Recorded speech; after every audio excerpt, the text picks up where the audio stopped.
I'd done it. I'd just been selected to be the general manager of a business. This is a role that I'd worked towards for 10 years, leading a division that had 85 million in sales and was poised for growth, or so I thought. And the reason I'm sharing this experience with you is because I learned some hard lessons the hard way. And in this video, I hope to help you learn those same lessons the easy way. Hi, it's David with another entry into the leadership library for people like you who have a sense, can see a much better future that's possible, and you're committed to bring it to life no matter how hard it is. 2 weeks into that job, I got a phone call from our biggest customer who was calling just to welcome me to the team, or so I thought. Hey Gail, how you doing? It's great to meet you. David, we have a problem. And Gail spent the next 15 minutes, or what seemed like 15 hours, describing in painful detail the many service outages from the company or the division that I had just taken over for her team that was costing them amazing amounts of time and costing them a lot of extra money. And more importantly, it was creating a lot of unhappy customers internally for them that were making a lot of noise all the way up to the CMO and the CFO. She ended the call with, I've already signed a contract with another supplier. With one phone call, all of your business will go to them. I'm giving you 6 weeks to get this right. Fix it. Stunned, I gathered my new leadership team to tell them what Gail had said. And we decided it would be smart to reach out to the rest of our customers, other B2B customers, to see how they were doing. By the next day, we knew that customers that represented 80% of our business were just like Gail, ready to leave. I went from feeling like I was on top of the world to honestly just wondering if I was just about to trash 10 years worth of work. To save you time, let me tell you how the story ended. In 2 years, we grew the business from 85 million in sales to 200 million in sales in a company that grew in a good year by 5%. We fundamentally changed how we thought about the business and how we ran the business. We also never lost a single customer, including Gail, who actually became one of our strongest advocates for prospective clients who were considering joining us. We went from operating in the red to operating in the black, and a point of pride for me was we went to the place where nobody wanted to work. It was like rats on a sinking ship jumping off, to the place where people were actually posting when we got a new opportunity. As it started to become clear that we had really maximized what was available in the market, I said to leadership, I'm good at growing things, but I am not good at maintaining things. I think you need to replace me. And as we were looking for a new role for me, the executive vice president that I reported to invited me to lunch. Let's call him Chev. At lunch, Chev said, hey, we've never done anything like that before in our company. That growth, that much success. I want to know what it was that you guys did because we'd like to replicate that in other parts of the company. And I replied, look, the most important thing is that when we sounded the alarm that we were in trouble, you started stacking my team with some of the best A players in the whole company. And that made a ton of difference.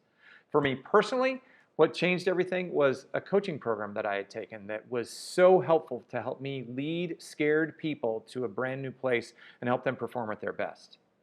And when I said that, Chev sat back in his chair and he said, that was the coaching program that you asked me to pay for, wasn't it? Yes, it was. When I'd asked early on in the role, I'd asked for the company's support to pay for this coaching program. Chev said, you're a general manager. We don't want you to be a coach. No, I'm not paying for that. So I paid for it myself. And it really helped me. It was like a learning laboratory where I was learning and I would bring these new ideas back, and it made all the difference for me. After the meal, Chev said, hey, I've got something for you at my office. Stop by later this afternoon. And so I did. And when I approached his assistant's desk, she had an envelope and she said, Chev wanted you to have this.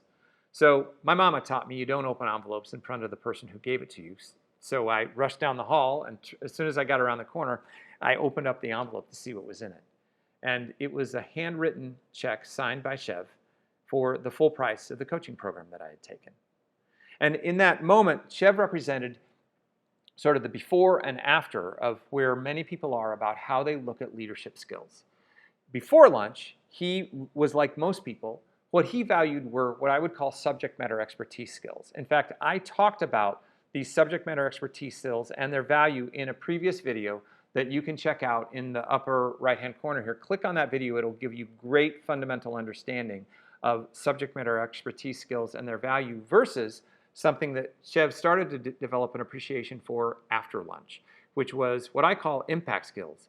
Too many people call them soft skills, which greatly undervalues what they are, because subject matter expertise skills without soft skills ain't really worth so much. What I learned in that coaching program was impact skills. How do you move people at scale who are scared, who are resistant, who can't see the future and are confused? Customers, fellow workers, people on my team, how do you move them? And that's what was so valuable. And that's what this video is about. Most people, most companies value subject matter expertise. Look, that's what Chev valued in me. I knew how to grow a business from my days at Procter & Gamble. I'd learned at Kellogg how to lead and manage a business, and that's what he thought was important. What he didn't value was I was in a crisis and I needed to move people to a very different place, to think about the business fundamentally different, and to keep them out of fear so that we could, and confusion, so we could have that success. That's what impact skills do for you and for me. And yet, most of us, most companies, don't fully understand not only how to talk about them or measure them, but how to acquire them and what the path that we need to follow is.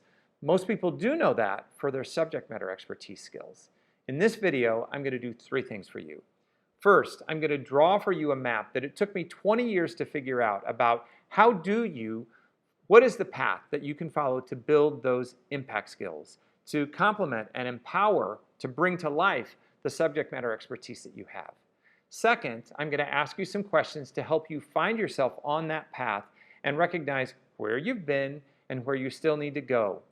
And then the third thing I'll do is to shoot a separate bonus video so that if you want to see some specific points on the map and some specific skills that you can learn to build those impact skills, you'll be able to do that. That third part is totally optional.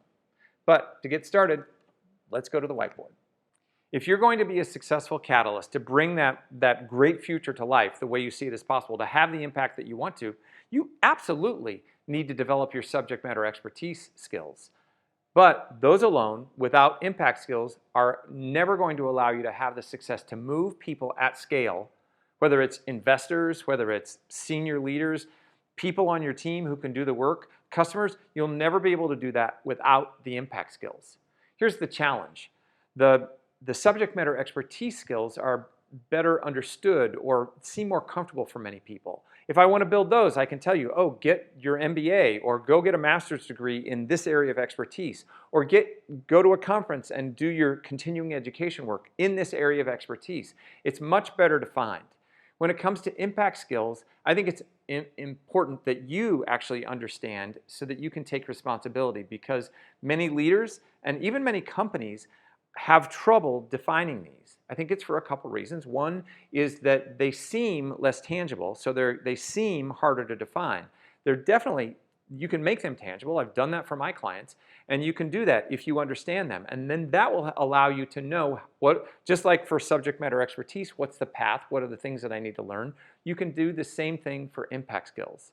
After working for 20 years in this field, I started to realize that most of the leaders that I work with are catalysts, and they often follow the same pathway to get from that place of being aspiring to actually being in a place where they can really have the impact. And they're following a path that looks like this. I'm going to describe it for you in a moment. And it goes through 3 main phases. Now, let me remind you of the George Box quote that I talked about in the previous video. All models are wrong, but some are useful. This is a model. It's wrong. But for people who aspire to be catalysts, to really have an impact, it's really useful. And what I'd like you to know is that there are 3 main stages that I see people go through. Now, it's not 3 absolute points in time. It's more like a stair step that you follow to get from them. But each stage has a different mindset and even a different strategy that you would want to use to employ to get the most out of it. So what I'd like to define for you is what are these 3 stages so that you can start to manage your own career. Even if your company doesn't know how to do this for you, even if your manager doesn't know how to do this for you, I want you to have the agency to be able to have the knowledge to make the choices that will move your career along. So let's go to those 3 stages. And as I do that, I invite you to look for yourself. Where are you on this path? And what do you need to learn? As I worked with leaders to help them become successful as catalysts, I started to recognize that they were moving through 3 distinct phases. Yes, stair steps, but definitely 3 points along the way. Each of those 3 had a different even pain point, as well as a different strategy. And I like to call those out for you first, and then I'll define them. So first is the aspiring and grounding phase. Second, they move through what I call the power and access phase. And then finally, they arrive at the fully expressed phase. And what I would want you to know is, even though this looks like, if you live in a hierarchical organization or in a hierarchical world, it may appear that I'm talking about 3 different, that these people have to get promoted. So first, keep in mind that even here, the psychographic, the mindset of a catalyst exists here, even though they might not yet have the ability to bring it to life. And also, I have met people who have gone through all 3 of those stages in the very same role, never getting promoted in the hierarchical sense, but there are many different types of power, and I've seen people in the same role for 20 and 30 years move through all 3 of these stages with great success. So when you're in the aspiring and grounding phase, that's often when you are earlier in your career and you have an aspiration. Like I said, you have that psychographic. You can see how the world needs to be better already, but you don't yet have the support or the access or the reputation to be someone who an investor would give their money to, or who a leader would definitely necessarily put in a place of great power and influence. So here it's about aspiring and getting your grounding. There are some basic skills that many people, even senior leaders, could really use, and you'll have more success if you can, in that aspirational phase, ground yourself in some skills. Next, when we get into the power and access phase, this is where the person has the support of the investors, of the community, of the senior leaders, to be in a position to be able to access the resources, the people. They have the reputation, perhaps, that people will listen to them, so that they have the power and access to actually create that change that they dream of. They're in that position. The last phase is where people, they've already had, the leaders have already had a lot of success, but they reach this place where a couple of things may happen. Either they say, I've had so much satisfying success, my goal now is I want to come back and express myself in a different way. I want to come back and actually help people who aren't as far along in this impact skills journey as I am to build those skills. So they bring that back. Or sometimes it's they had success here, but it wasn't fully satisfying.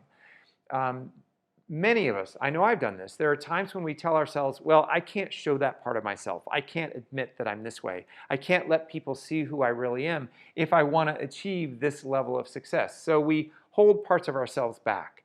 But after doing that over time, people reach a point where they say, you know what, I've had a lot of success, and screw it. I'm going to show you who I am. I'm going to be more fully expressed.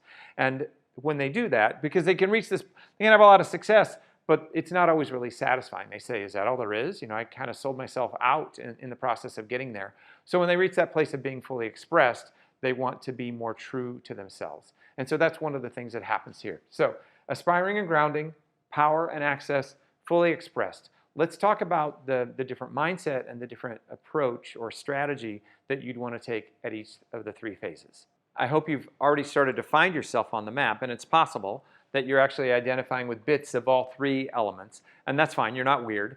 That's quite common. All you need to know is, depending on what you're identifying with, that for each of those you have a different strategy. So just keep that in mind, and you can employ that strategy there, and you can learn those skills that I'm going to share if you want to watch the bonus video that get more specific here. So when you're in aspiring and grounding, there's usually a pain that you're feeling, and here the pain at this stage is, I want more power now. Remember, I told you that the psychographic, the ability to see what could be better in the future, exists here, whether you have the power and access yet or not. So you're listening to the people that are leading you saying, are you serious? Can't you see that? What is wrong with you? So you're often impatient here. But if you want to have the success, what you need to be able to do, just because you can see the future, if you haven't developed those impact skills, doesn't mean you can create the future.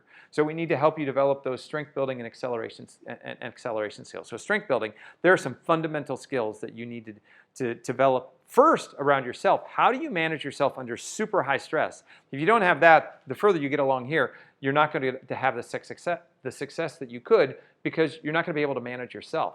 Also then, how do you build connections of trust and things like that with others through often what I call conversational design skills? How do you inspire people through storytelling? How do you resolve conflict? How do you do some of those basic things that are important when interacting with other people?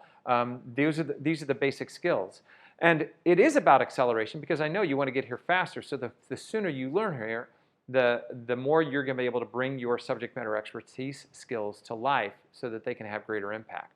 Listen, I'm not suggesting you should stay here forever. In fact, my goal is that as you understand this and this and this and how they work, as you understand the map, you can actually do what I call pull it forward, so that you can learn these things sooner, so that maybe you will get this opportunity sooner than you would have had you not developed these skills.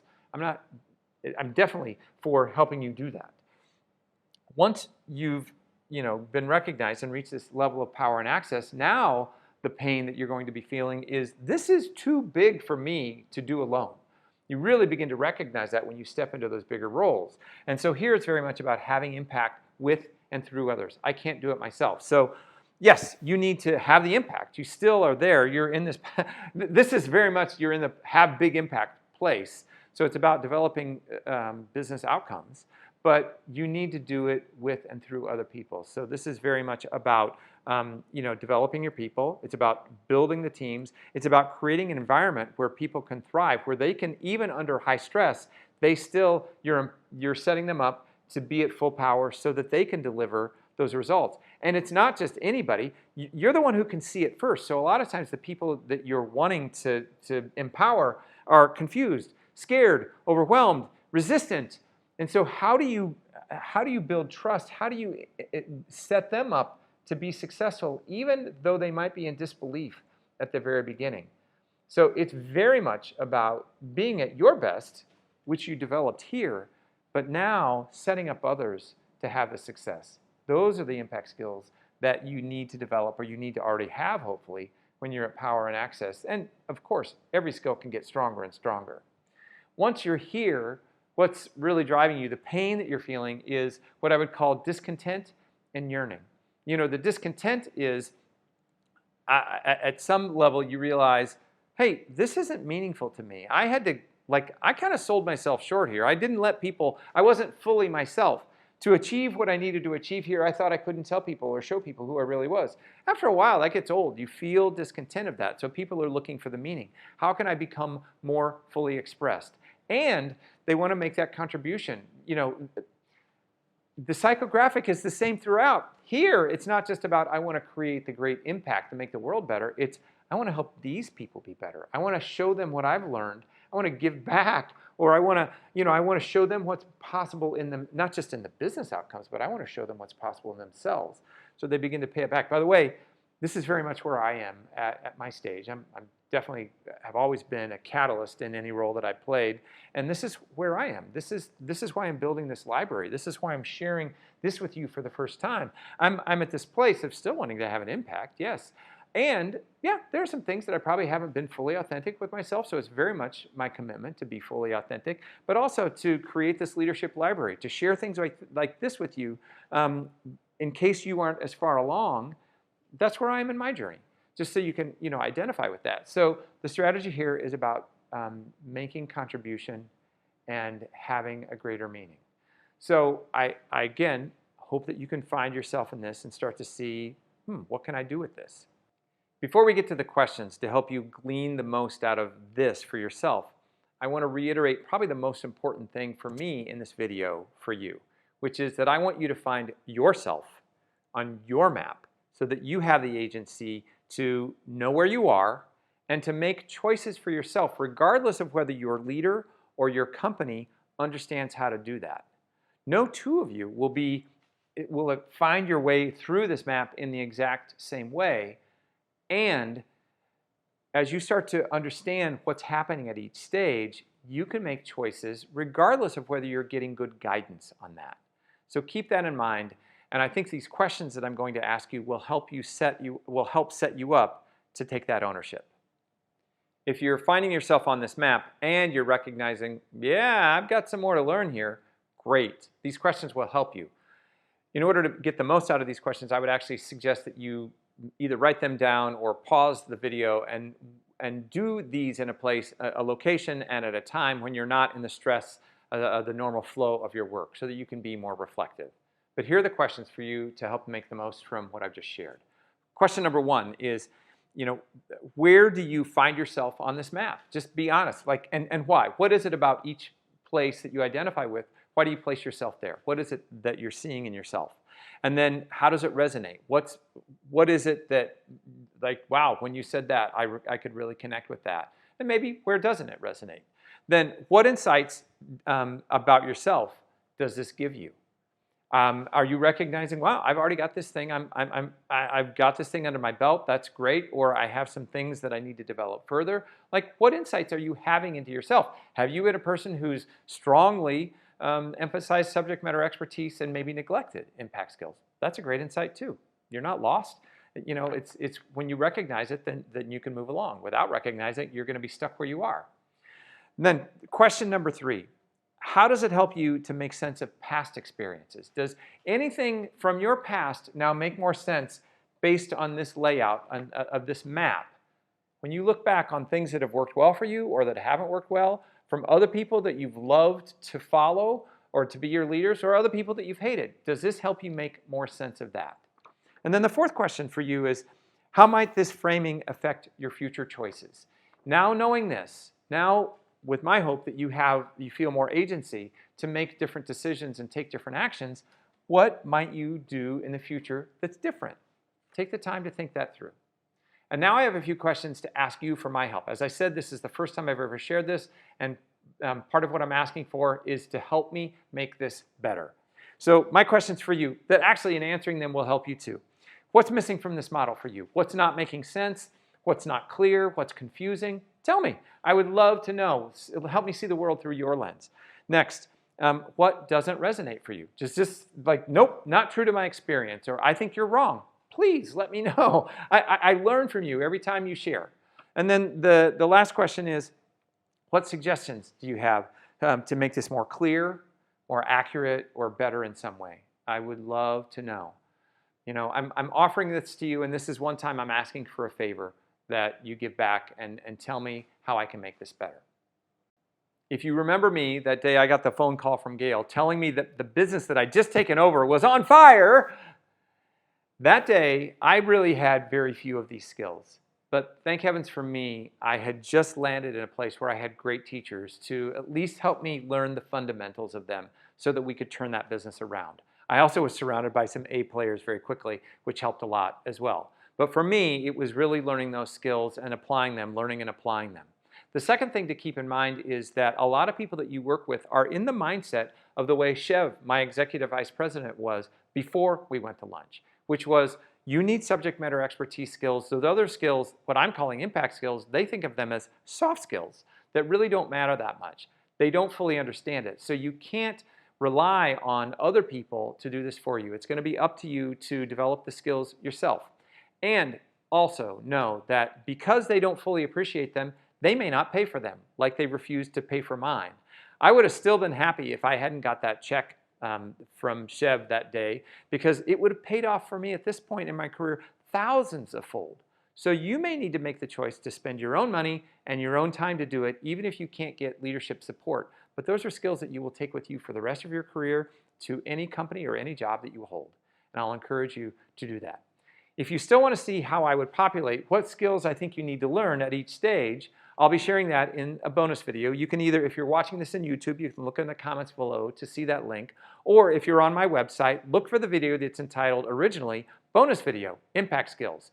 And I'll show you the skills that I think, some of the skills, not a full comprehensive list because I want to keep this video rather short, at each stage of the way, and even some of the offerings that I've developed over the years to serve my clients depending on where they are in their career process. Thanks for letting me share this, and I'll see you in the next video.